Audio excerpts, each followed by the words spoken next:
You have Patrick Reid, $8,700, of course, defending champ, blew away the competition last year, 5-stroke win, which was the largest of his career. How do we feel about him, returning to the scene, so to speak, and trying to take down this tournament again?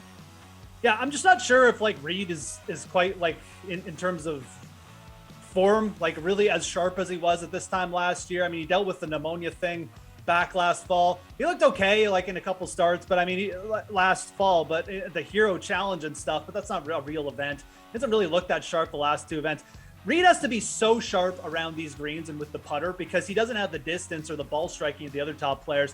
I just don't think he's there yet in his preparation. So he's a player I don't mind fading at all. I don't mind going back to Corey Connors at 8,800, but realistically, the guy I wrote up this week is Maverick McNeely. I think everything fits well for this guy. His ball striking is way up over his last two starts. He's a West Coast player. He just about won in Napa Valley on POA greens. Very similar kind of style setup, a little bit easier, but similar par 72 setup at Silverado.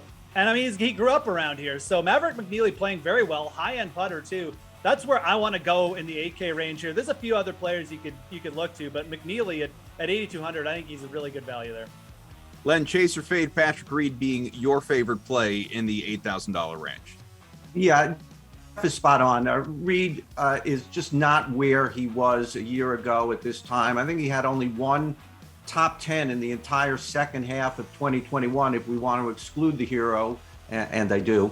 And that was in Bermuda, of all places. So really not in form, and that was long before the illness. So, yeah, 8,500 Matthew Wolff. I was big on Matthew Wolff last week, and he had finished me by 9:30 on Thursday morning.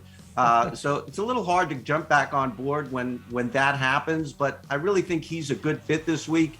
He was 21st here a couple of years ago. We know he hits the ball far, and he's a pretty good scrambler as well. So in that range, that's who I'm looking at, certainly more than Patrick Reid. Well, Reid T. Fowler did all this Reid slander. It has to be rubbing you the wrong way. How are you feeling about I Patrick am not Reid? in as good a form this week as I was last year at this time. So I totally agree.